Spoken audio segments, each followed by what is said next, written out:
Bismillahirrahmanirrahim. Assalamualaikum warahmatullahi wabarakatuh. Alhamdulillahi wa kafa, wassalatu wassalamu ala rasulihil mustafa wa ala alihi wa ashabihi ahli sidqi wal wafa. La hawla wa la quwwata illa billah. Subhanaka la ilma lana illa ma 'allamtana innaka antal alimul hakim. Wa qur rabbi zidni ilma warzuqni fahma. Rabbi shrah li sadri wa yassir li amri wahlul 'uqdatam min lisani yafqahu qawli. Allahumma amin. Bapak Ibu hadirin hadirat, para pemuda Islam, para hadirin hadirat, terutama dari pengurus DKM Istiqomah Bandung dan juga teman-teman aktivis pergerakan pembela Ahlus Sunnah Jawa Barat. Yang saya hormati, saya muliakan Ustadz Ra'inul Balad, Ketua Umum Dewan Dakwah Islamiyah Jawa Barat. Yang saya hormati Ustadz Kiai Haji Roni Abdul Fattah LCMA, pimpinan pesantren Darul Iman Bandung.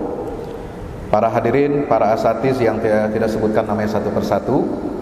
Alhamdulillah, bersyukur pada Allah, pada pagi hari ini tanggal 8 Oktober 2022 bertepatan dengan 12 Rabiul Awal 1444 Hijriah,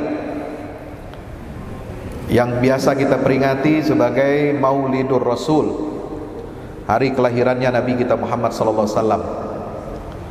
Barangkali kalau memperingati Maulid Nabi dengan membaca sirah perjuangan Rasulullah sudah biasa, maka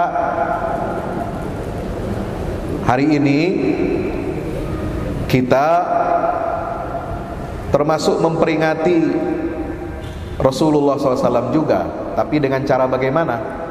Memperingati jejak-jejak perjuangannya para pewaris Nabi, pewaris ilmunya Rasulullah SAW. Siapa pewaris para Nabi? Kata Nabi SAW, al-ulama'u warathatul anbiya. Para ulama, orang yang berilmu, yang bertugas menjaga kemurnian, keaslian ajaran agama Islam, yang kata Nabi SAW,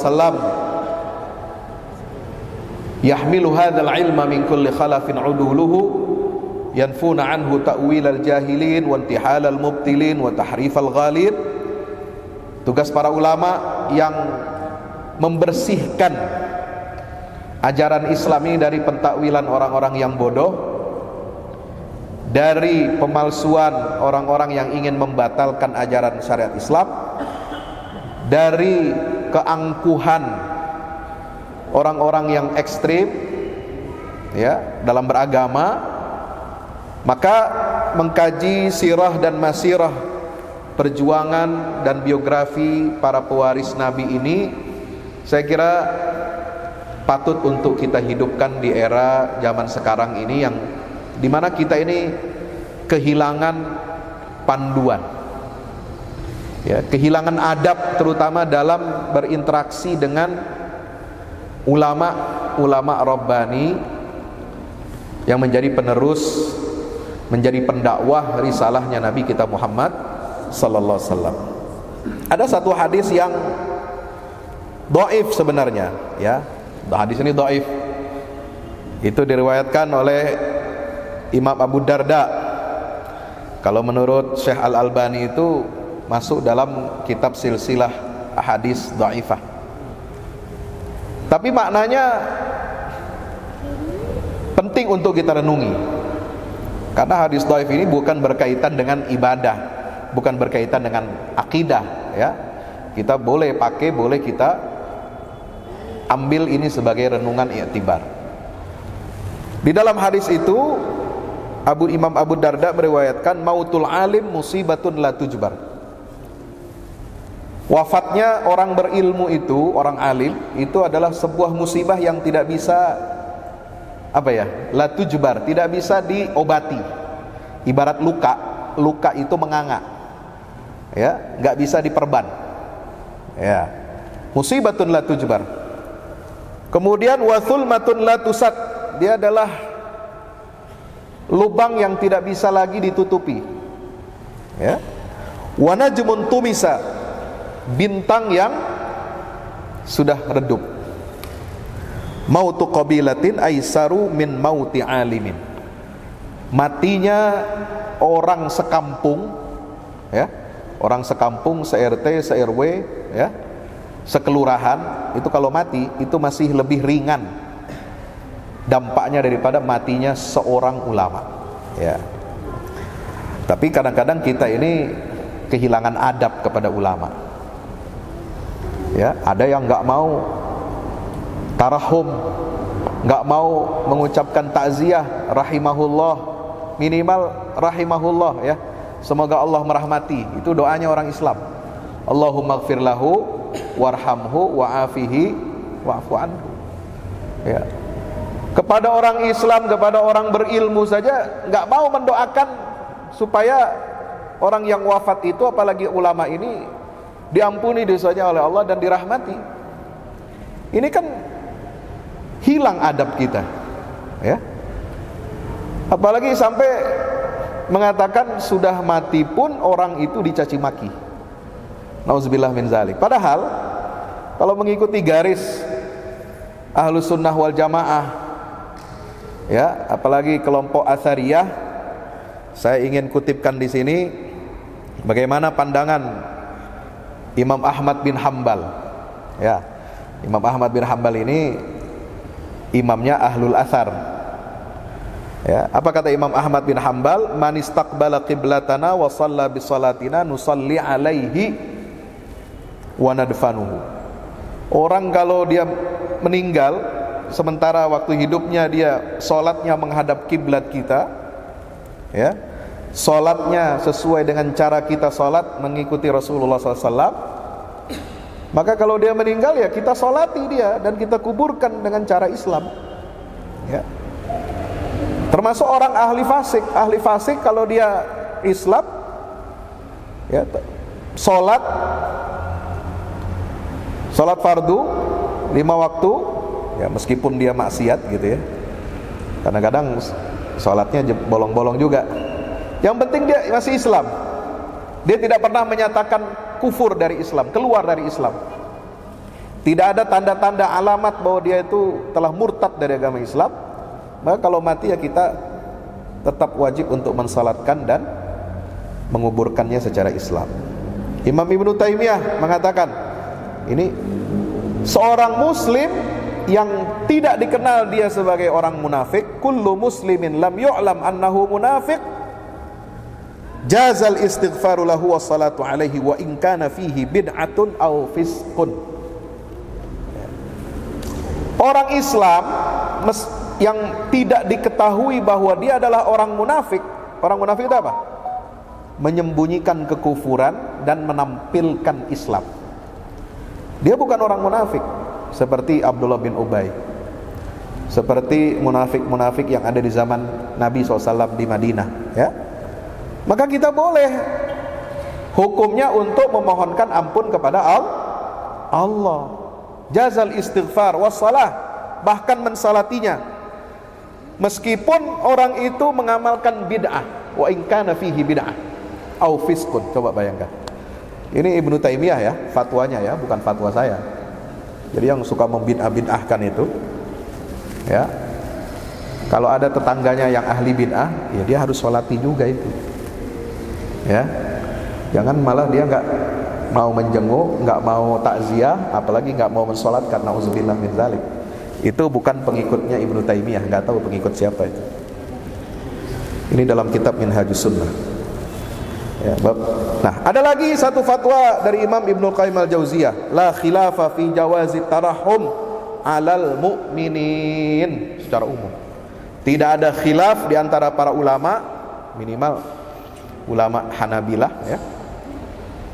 Tidak ada khilaf bahwasanya boleh kita mengucapkan Allahu yarhamuhu, tarahum atau rahimahullah kepada seluruh orang-orang yang beriman. Baik. Kali ini kita akan membahas pemikiran salah seorang ulama besar Ya, saya kira tidak ada ulama besar di dunia ini yang sepopuler beliau. Meskipun ada banyak ulama besar.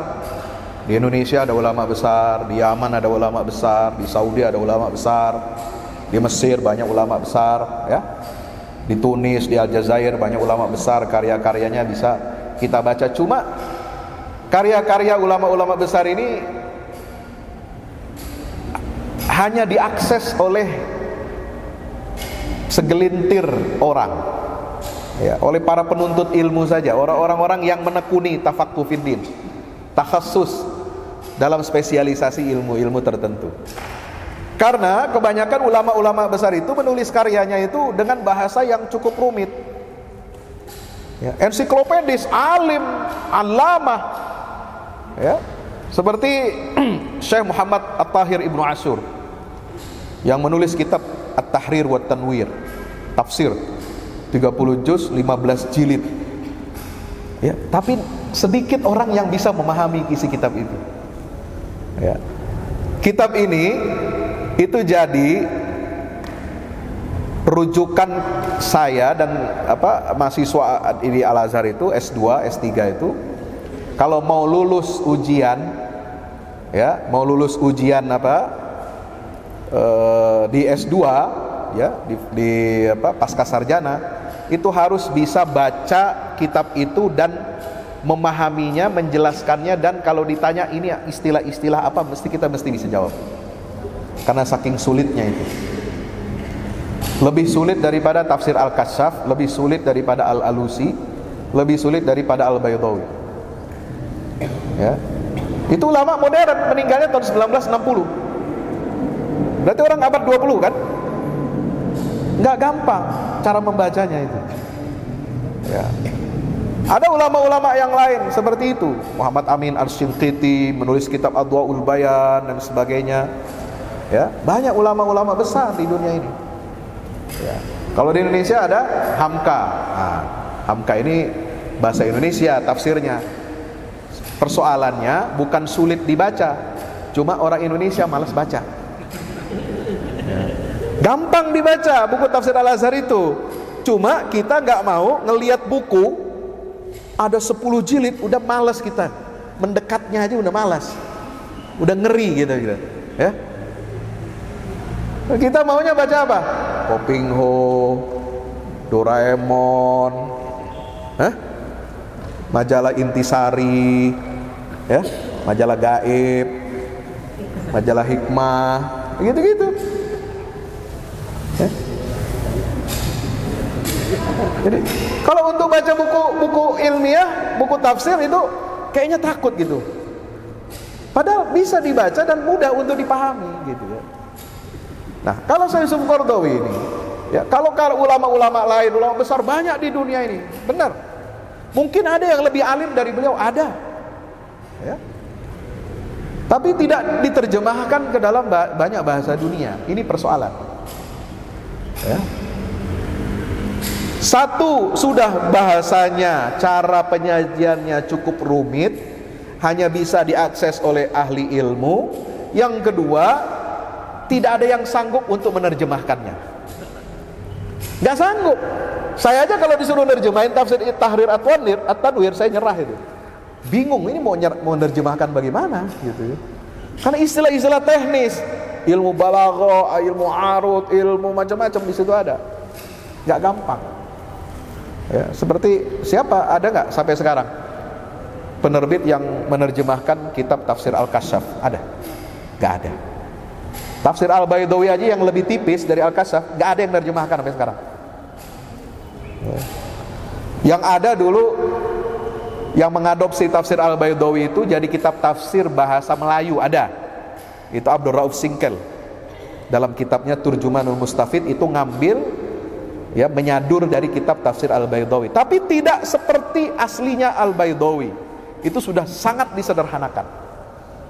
Ya. Tapi nggak ada yang menerjemahkan tafsir Baydawi sampai sekarang dalam bahasa Indonesia. Ya. Tafsir Alusi apalagi nggak ada, karena susah dibaca, susah diakses. Tafsir At-Tahrir nggak ada.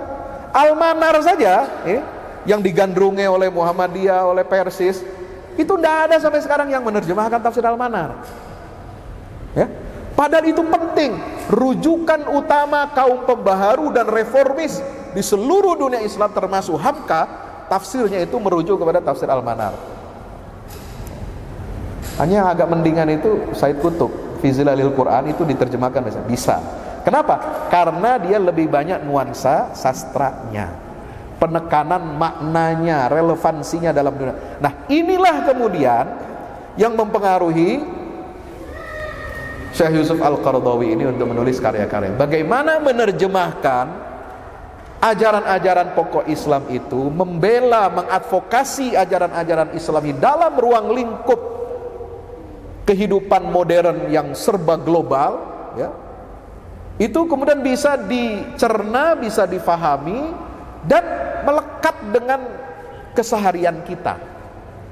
Maka Syekh Qaradawi ini karya-karyanya bukan hanya karya ensiklopedis, ya, yang berbobot dari segi ilmu, tapi juga dia menjawab problematika keseharian kita, meluruskan penyimpangan-penyimpangan yang ada di tubuh umat, baik penyimpangan yang kaku, ekstrim, yang sumut, ahli taklid, yang liberal, yang suka dia apa? Diluruskan oleh Syekh Qaradawi itu. Nah, ini kan ini sejak tahun puluhan sampai sekarang. Jadi saya kira belum ada alim dunia di dunia ini, mungkin yang lebih alim dari beliau banyak, tapi yang selevel beliau, yang kemudian karya-karyanya bisa diakses oleh umat Islam sampai yang awam sekalipun bisa membaca. Misalnya buku kitab fatwa-fatwa kontemporer, ya, itu sudah dari tahun berapa itu sudah diterjemahkan oleh Gema Insani Press, ya, 2 jilid pertama dulu sudah muncul, sekarang sudah jilid ketiga dan keempat, bahkan sudah 6 sebenarnya. Ada nanti dalam proyek Mausu'ah Ensiklopedia Syekh Yusuf Al-Qaradawi, ya. Yang keempat itu sudah diterjemahkan oleh Pustaka Al-Kautsar, ya. Jadi diakses, jadi dengan mudah, sehingga kalangan orientalis modern itu ada yang menjuluki Qaradawi ini sebagai mufti Islam global, ya. Orientalis ini yang ngomong, bukan saya. Karena dia sebagai ulama yang berfatwa, fatwanya bisa diakses di internet. Dia punya tim media yang mengelola islamonline.com. Di situ ada kanal fatwa, ada tulisan-tulisan, ada artikel macam-macam dalam bidang ilmu pengetahuan Islam. Itu bisa diakses baik yang berbahasa Arab maupun yang bahasa Inggris, ya. Beliau itu yang mempelopori bagaimana ulama mufti yang menjawab permasalahan-masalahan kontemporer umat Islam itu yang mempelopori masuk ke dunia global dengan apa? Memanfaatkan jaringan internet. Itu sejak tahun 96, 94, 96. Ya, kayaknya di Bandung belum ada internet waktu itu. Masih susah. Ya. Saya aja di Mesir tahun 97 sampai 2007, 97 tahun sampai 2001 saya S1 itu internet itu masih mahal. Harus ke warnet. Ya, 1 jamnya itu 10 pon. Harganya waktu itu sekitar 20.000, 1 jam 20.000. Coba bayangkan dengan harga sekarang. Nah, beliau itu sudah lebih dulu, ya, memelopori, ya, karena sudah membaca ini ke depan ilmu itu bisa diakses melalui internet. Makanya beliau memelopori itu. Sebelum ulama lain belum punya website. Di Qatar beliau mengisi program rutin, ya, di televisi Qatar yang waktu itu masih televisi monolog. Lalu kemudian berubah menjadi TV satelit yang bisa diakses oleh seluruh dunia Arab. Itu belum Al Jazeera, ya. Belum, tahun 94. Maka dikenallah ceramah-ceramah, pidato-pidatonya khutbah-khutbah Syekh Qaradawi tiap Jumat itu disiarkan secara langsung oleh televisi nasional Qatar. Baru tahun 96 berdiri televisi Al Jazeera yang kita kenal sekarang. Ada yang bahasa Inggris, ada yang bahasa Perancis, ada yang bahasa Arab, ada yang bahasa Turki, macam-macam. Itu 96 mulailah beliau mengisi program tetap Asy-Syariah wal Hayat tiap minggu, dan ditunggu oleh masyarakat Arab di seluruh negara-negara Arab. Ya, ditunggu itu. Kita dulu zaman mahasiswa itu sampai nonton nobar, kayak nonton bola. Ya, karena televisi di asrama cuma satu, di tempat makan gitu ya, di ruang aula untuk makan.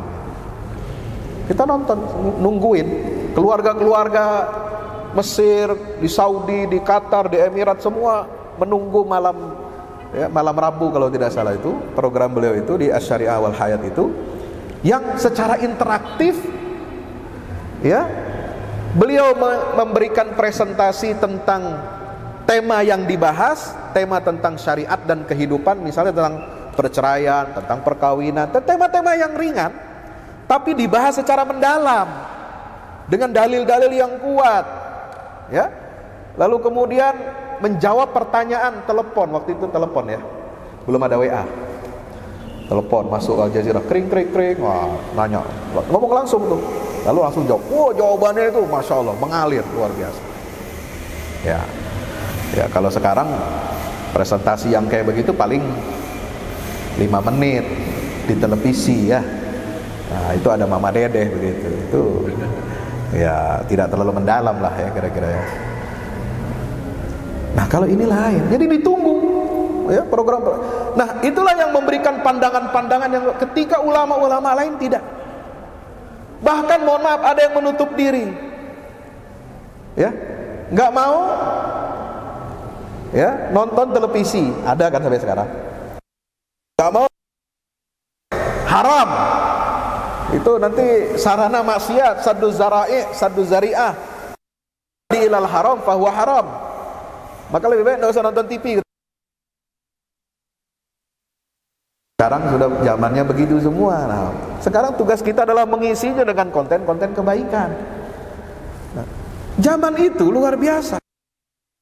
Jadi memuaskan dahaga orang-orang Islam yang ingin tahu tentang ajaran orang-orang Barat yang ingin mengenal Islam, mereka yang ingin kenal dakwah itu apa, hukum Islam itu bagaimana. Beliau yang mempelopori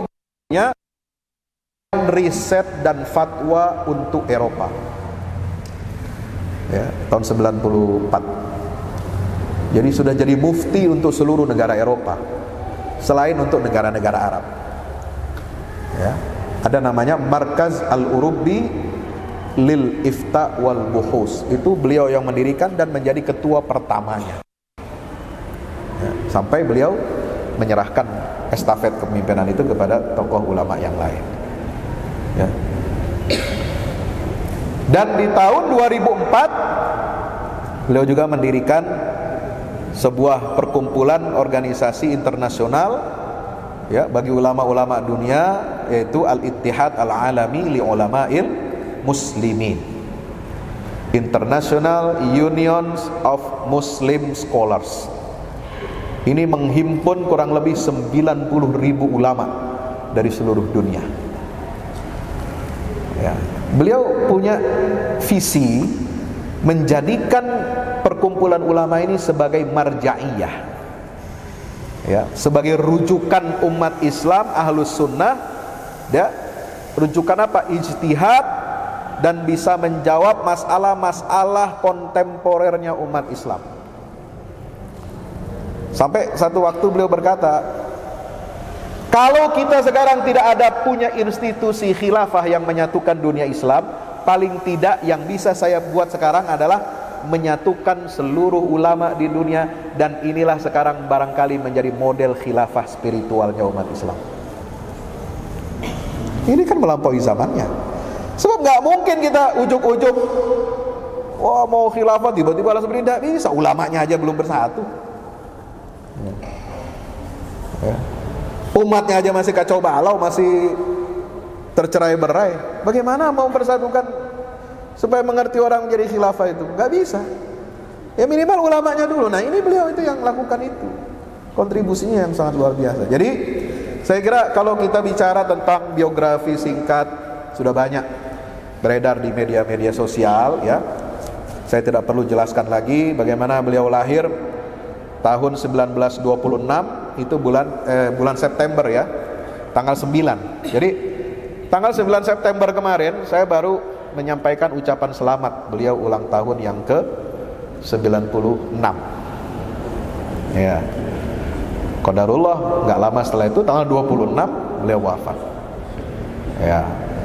Luar biasa. Jadi di Indonesia ini umur beliau itu seumur dengan Ormas Nahdlatul Ulama.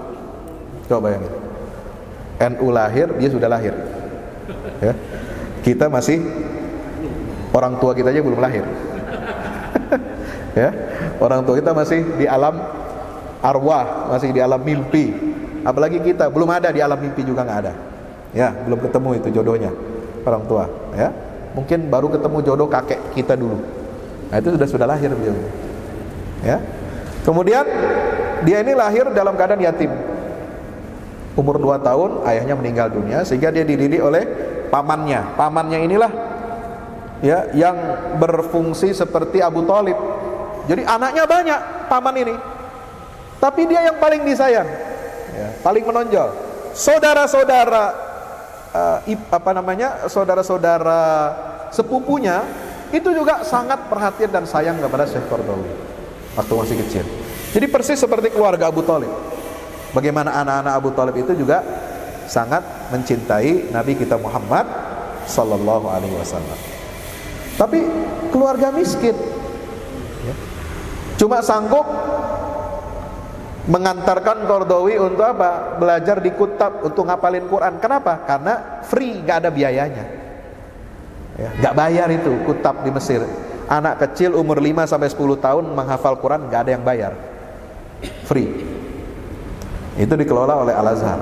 Tapi kalau bagaimana mau masuk sekolah SD, apalagi SMP, apalagi SMA Al-Azhar. Nah ini mulai perlu ada biaya. Nah pamannya gak sanggup. Ya, sampai Qaradawi itu setelah selesai hafal Quran umur 10 tahun beliau itu tidak sekolah formal. Ya, apa kerjanya? Nyangkul ikut pamannya, nyangkul. Ya, ke sawah tiap hari. Tapi sambil baca Quran. Sehingga satu saat ya, ketika dia sedang nyangkul sambil baca Quran di luar kepala gitu ya. Ya kalau kita di luar kepalanya apa? Pakai gadget. Itu luar kepala tuh, karena nggak ada yang nempel di sini. Ya, kalau gadgetnya hilang nggak bisa.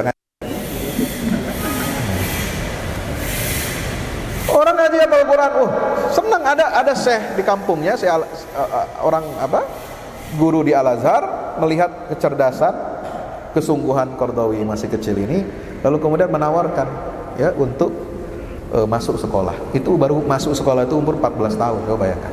Udah terlambat, tapi dengan izin Allah ya, Qaradawi yang masih kecil, yatim dan miskin, betul-betul miskin, tidak ada uang, itu kemudian karena minnah dan fadl dari Allah subhanahu wa ta'ala itu lalu beliau menjadi orang besar. Maka beliau menulis autobiografi itu 4 jilid ya. Itu sudah diterjemahkan kalau tidak salah oleh penerbit Gib Gema Insani ya. Ibnul Qaryah wal Kuttab, anak kampung dan anak madrasah ya, cerita dari masa kecil. Dan hebatnya Qaradawi ini daya ingatnya kuat sekali. Ucapan pamannya, ucapan gurunya pertama kali ketika ketemu yang ngajak dia sekolah, ucapan pertemuan dengan teman-temannya, itu dia masih ingat dan ditulis di dalam autobiografinya. Ya, kalau kita kira-kira bagaimana nulis autobiografi seperti itu, saya kira tidak bisa sedetil itu. Dan tahu tempatnya di mana, tahunnya berapa, itu masih ingat ya. Luar biasa kecerdasan.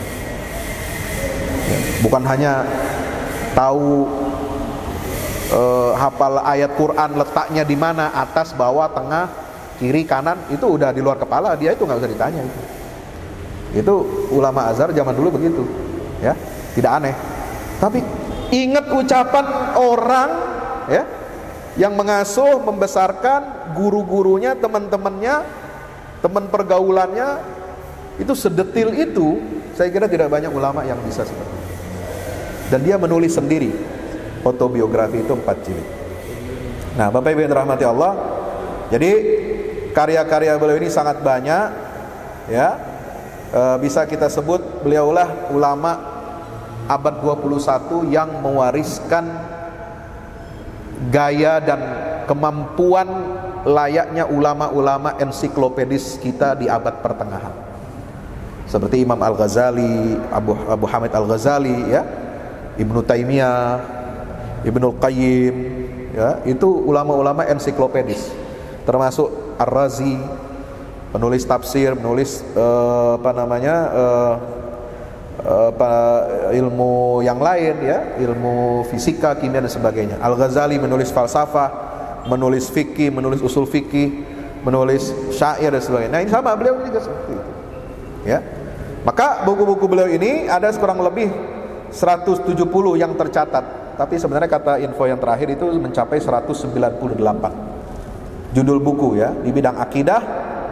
Ada klaster akidah, ada klaster fikih ibadah, ada klaster manhaj ya, metode pemikiran, ada di klaster muamalah, fikih muamalah, ada klaster bidang wawasan keislaman, thaqafah Islamnya, ada di klaster dakwah, klaster politik kenegaraan, ada di klaster jihad, bagaimana meluruskan praktek-praktek jihad kontemporer yang dilakukan oleh gerakan-gerakan Islam ya.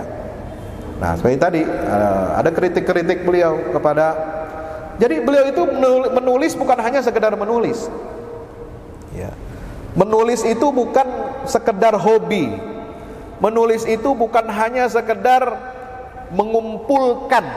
Kan ada tipe model ulama yang menghimpun, mengumpulkan ya, dia menjadi pakar rujukan dalam bidang itu, tapi kadang-kadang tidak terjawab masalah-masalah kontemporer ya, dan tidak secara khusus membahas tema-tema yang sedang in di tengah masyarakat itu.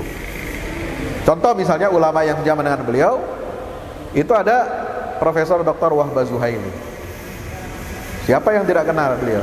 Buku-bukunya banyak ya, ensiklopedi juga, ada buku Tafsir Al-Munir, ada Al-Fiqhul Islami wa Adillatuh, tapi kan tebal-tebal itu ya.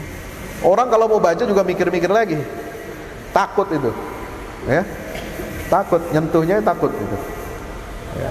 Dan menulisnya itu seperti penulisan ulama-ulama klasik, ensiklopedi bidang fikih, dari bab toharoh sampai bab paling besar nanti, paling masalah-masalah yang lain.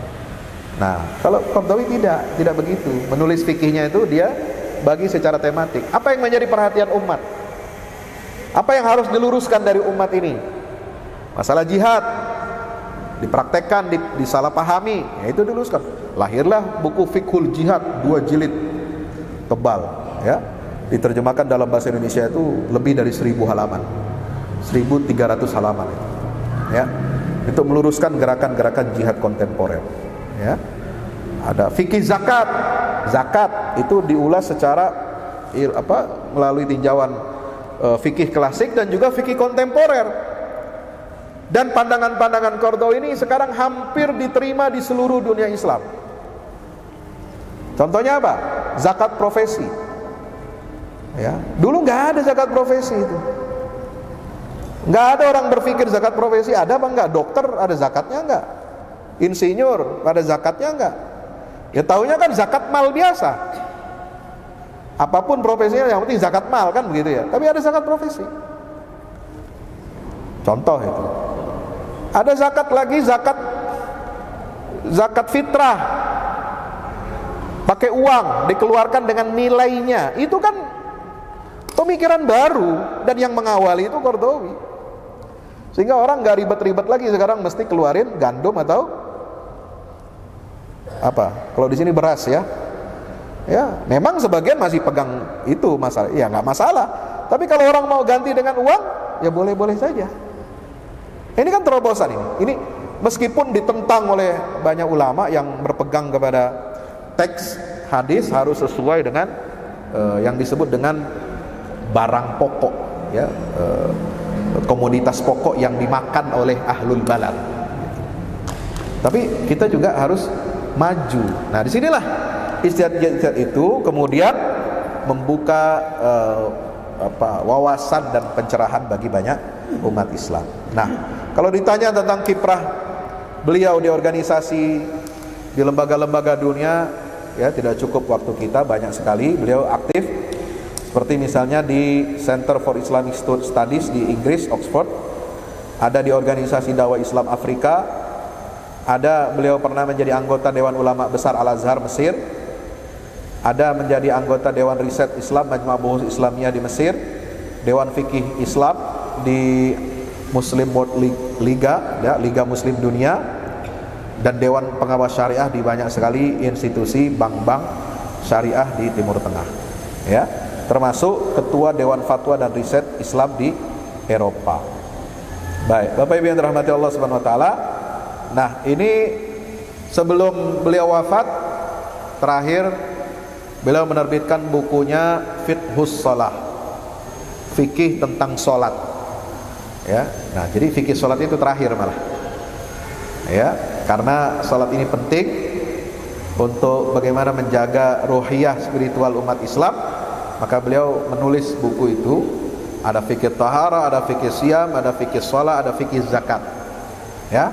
Tapi dengan pendekatan yang berbeda dengan kebanyakan fuqaha. Jadi dia menggabungkan antara fikih dengan akhlak, dengan tinjauan pergerakan, itu diramu menjadi satu. Sehingga apa?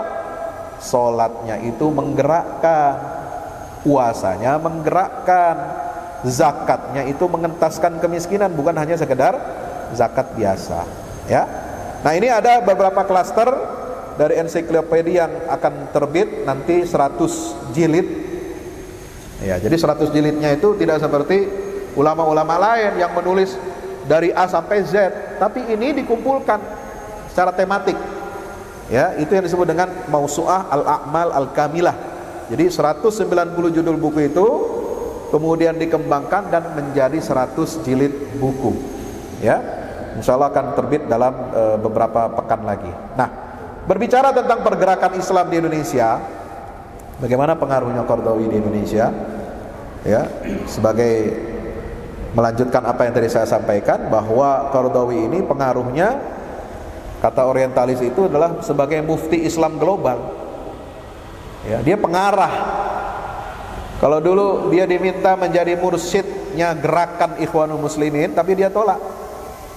Karena kalau jadi mursyidnya Ikhwanul Muslimin, saya cuma jadi pengarahnya satu kelompok, menjadi mursyidnya satu partai saja. Nah, Qaradawi itu punya visi, saya ingin menjadi mursyid pengarah, ya, yang menjadi rujukannya seluruh umat Islam apapun golongannya, gitu, ya. Sehingga beliau menolak untuk menerima jabatan mursyid Ikhwanul Muslimin, ya. Makanya dia lebih luas cakupannya, bukan hanya diterima di kalangan Ikhwanul Muslimin, tetapi juga di kalangan seluruh umat Islam apapun perbedaan-perbedaan golongannya. Nah, karena posisi dan kedudukan Syekh Qaradawi yang seperti itu, ya, melepaskan diri dari sekat kelompok golongan tertentu, maka dia bisa diterima masuk ke semua kalangan. Buku-bukunya pun dibaca oleh semua kalangan, ya. Yang saya kira banyak tokoh-tokoh intelektual, ulama-ulama cendekiawan di Indonesia dan dunia Islam, meskipun dia pandangan politiknya tidak sama dengan Qaradawi misalnya, ya, kalau politiknya Qaradawi ini pro Ikhwanul Muslimin, ya, tapi meskipun seperti itu, kebanyakan hampir mayoritas ulama cendekiawan dan intelektual Muslim dunia dalam masalah fikih, dalam masalah ilmu-ilmu keislaman kontemporer, dalam masalah menjawab problematika keumatan, itu hampir semuanya mengapresiasi dan berhutang budi kepada pemikirannya Qaradawi. Semua rata-rata merujuknya ke dia. Ya, baik kalau cerita tentang masalah musik, di saat satu golongan tertentu menyatakan musik apapun jenisnya, apapun isinya haram semua. Tapi kan dia enggak, dia memilah mana yang haram, mana yang halal. Makanya judul bukunya Al Halal wal Haram. Ada musik yang halal, ada musik yang haram. Itu dia tidak menafikan bahwa ada sebagian musik yang haram. Tapi nggak bisa semua disamaratakan haram. Ya, bagi yang tidak suka dengan pandangan fikihnya seperti itu ngejek. Ini bukunya itu bukan halal wal haram, tapi al halal wal halal. Jadi bukan halal dan haram dalam Islam, halal dan halal. Karena katanya semuanya dihalalkan sama Qaradawi gitu. Ya, padahal itu orang yang nyinyir saja, dia nggak tuntas bacanya. Ya. Kalau sekarang mungkin nggak tuntas beli kuota, ya capek baca buku dia nggak, karena udah punya pandangan negatif. Orang kalau sudah punya pandangan negatif, mau baca bukunya seseorang itu udah nggak mau. Ya, coba kalau dia sabar sedikit, dia baca benar, pasti ketemu mana yang haram, mana yang halal di situ dalam satu masalah. Ya, nah pergerakan Islam Indonesia ini tahun 60-an 70-an itu semua berporos kepada organisasi Dewan Dakwah Islamiyah Indonesia. Itu semua, hampir semua. Karena Dewan Dakwah Islamiyah Indonesia ini adalah anak yang lahir dari Masyumi. Ketika Masyumi sebagai partai politik tidak boleh beroperasi, dibubarkan oleh pemerintah Soekarno. Kemudian berlanjut di zaman Orde Baru, tidak boleh lagi dihidupkan Masyumi. Maka para tokoh-tokoh Masyumi itu mendirikan Parmusi, Persaudaraan Muslimin Indonesia, yang kalau diterjemahkan Ikhwanul Muslimin juga namanya. Ya. Persaudaraan kan? Al-Ukhuwah, Ikhwah. Ya. Nah, kemudian itu jadi partai politik. Daftar ke Orde Baru juga nggak boleh, nggak bisa. Udah. Kalau gitu politik kita udah nggak bisa secara formal memperjuangkan Islam melalui politik, ya sudah, kita sekarang memperjuangkan politik melalui dakwah. Maka Dr. Muhammad Nasir mendirikan Dewan Dakwah Islamiyah Indonesia. Tahun berapa itu? Tahun berapa Kang Roin? Ketua Dewan Dakwah mana? Kabur. Tahun 73 ya, kalau tidak salah ya. Nah, tahun 73 terus sampai 80-an itu semua aktivis-aktivis pergerakan Islam di Indonesia itu semuanya berkiblatnya kemana? Dewan Dakwah. Termasuk tokoh-tokoh yang sekarang lekat namanya dengan kelompok Salafi. Ya, dia kuliahnya ke Libya, kuliahnya ke Madinah, kuliahnya ke Mekah, pakai surat dari siapa?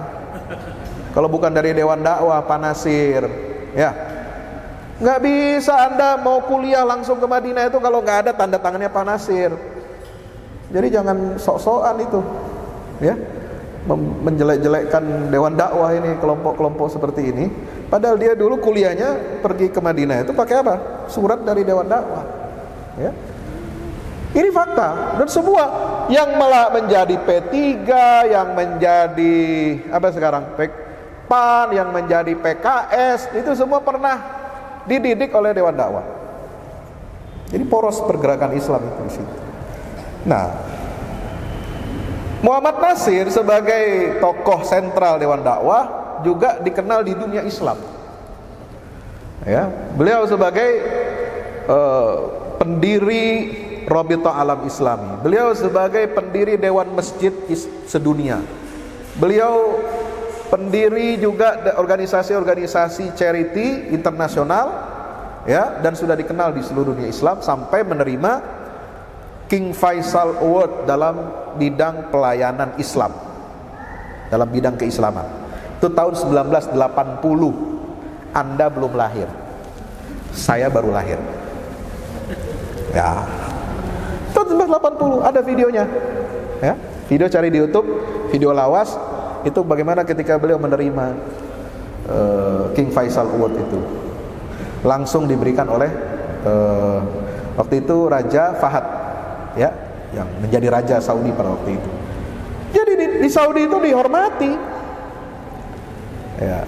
Tahun 1994, nah giliran Qaradawi yang menerima King Faisal Award dalam bersama Syekh Sayyid Sabiq yang menulis buku. Ya, ini juga dihormati, sama-sama dihormati. Hanya Pak Nasir itu lebih senior, lebih tua umurnya. Maka kunjungan Qaradawi ketika beliau di Qatar sebagai ketua atau dekan Fakultas Syariat itu, ya, sudah mengenal lama tentang Indonesia, mengenal tentang Dr. Muhammad Nasir, sering bertemu di forum-forum internasional di Qatar, di Arab Saudi, di Kuwait.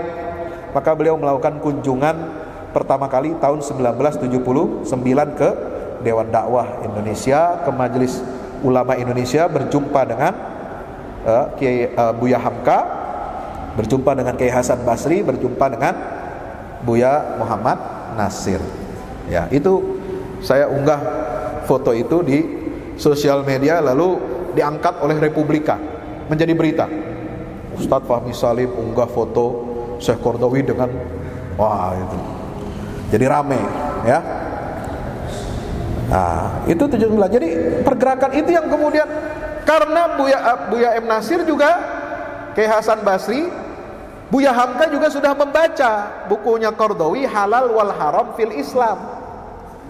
Karena buku Halal wal Haram fil Islam itu terbit pertama kali tahun 1960. Bayangkan, ya, 1960. Sama-sama di masa rezim Mesir itu, Gamal Abdel Nasir, di Indonesia dipegang Soekarno. Karena itu dua sahabat sama-sama pro komunis. Ya, porosnya poros Peking sama apa itu? Sama Soviet, ya, sama Moskow gitu ya. Itu akrab. Makanya dua-duanya kena persekusi dari rezim masing-masing. Hamka masuk penjara tahun 62, Qaradawi masuk penjara juga tahun 62. Ya, mirip. Sebelumnya tahun 58 udah pernah di penjara, tahun 48 zaman Raja Faruk pernah di penjara juga Qaradawi. Ya. Dan kalau kita lihat sejarahnya Buya Hamka itu, karena beliau pernah mendapatkan gelar doktor honoris causa dari Al-Azhar, ya, dan beliau ingin membalas jasa-jasa Al-Azhar kepada beliau ini, maka beliau tulislah buku kitab namanya Tafsir Al-Azhar. Masjid Kebayoran Baru, Masjid Jami Kebayoran Baru berubah namanya tahun 1958. Ya, itu setelah kunjungan Syekh Mahmud Shaltut, Grand Syekh Al-Azhar ke Indonesia dan memberikan sambutan di Masjid Kebayoran Baru.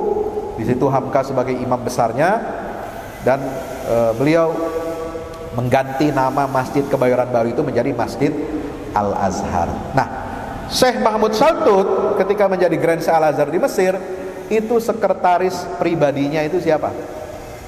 Yusuf Qaradawi. Yusuf Qaradawi itu sekretaris pribadi.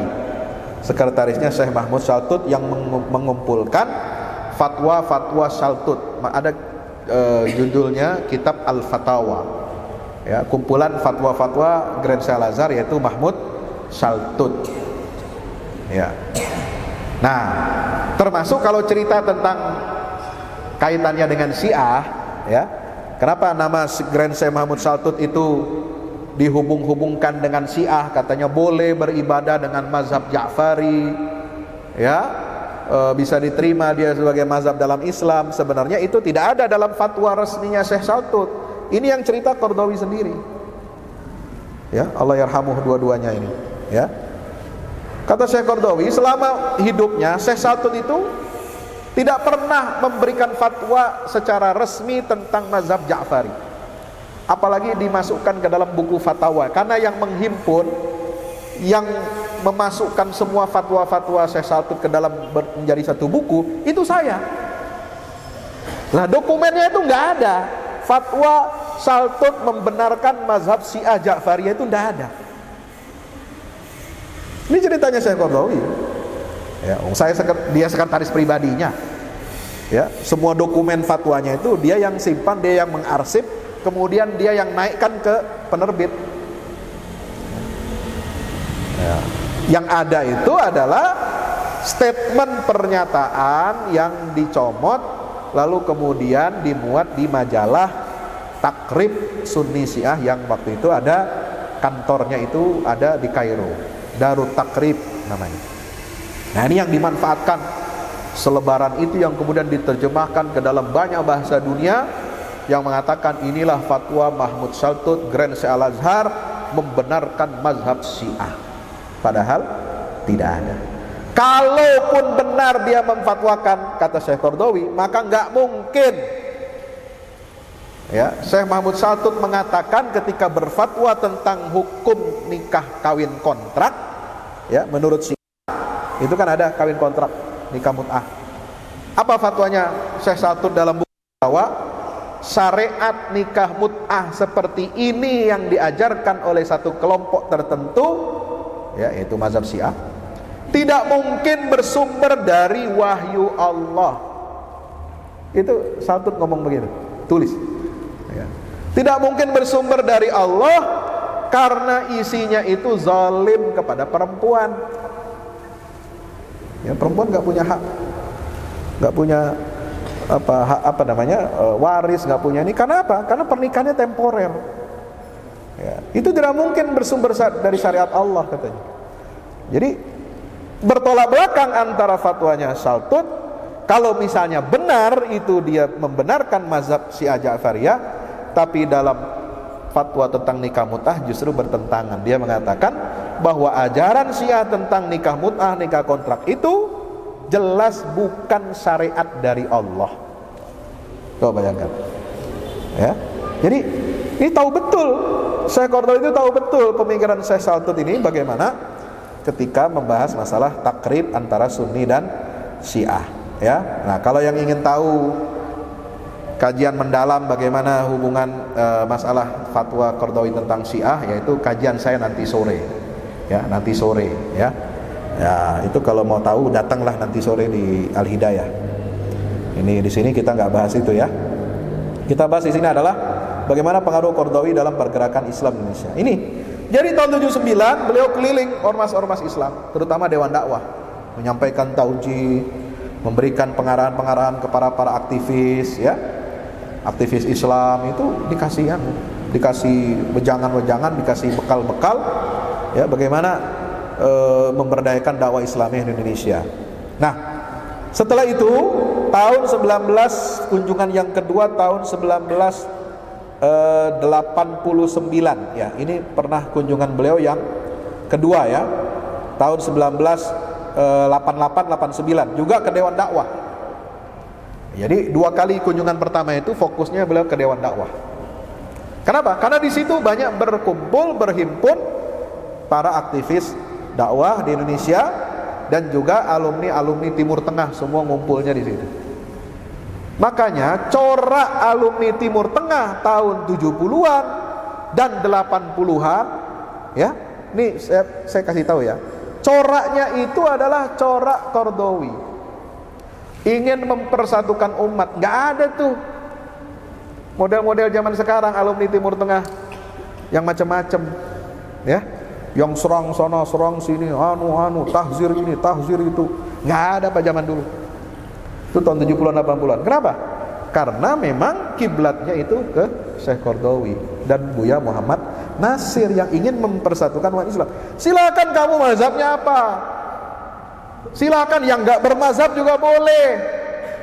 Mau NU, mau Muhammadiyah, mau Persis, yang penting kita punya tujuan sama, visi yang sama untuk izul Islam wal muslimin. Itu mempersatukan. Lah, setelah tahun 90, setelah perang Teluk, nah ini kacau. Ini kacau nih pemikiran di Saudi ini. Mohon maaf ya. Ya. Mulai ada kritik kepada pemerintah. Kenapa pemerintah Saudi terima pangkalan Amerika? Kemudian ada perang Irak dan Kuwait itu ya.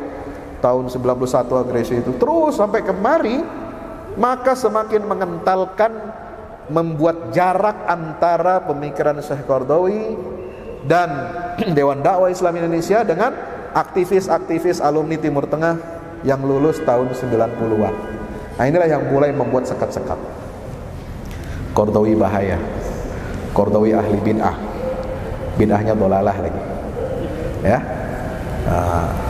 Qaradawi itu sampai ada satu ulama aliran Madkhali itu yang menulis buku judulnya Iskatul Kalbil Awi, Yusuf Al-Qaradawi, membungkam anjing yang menggonggong, ya. Jadi Qaradawi disebut anjing sama dia, ya.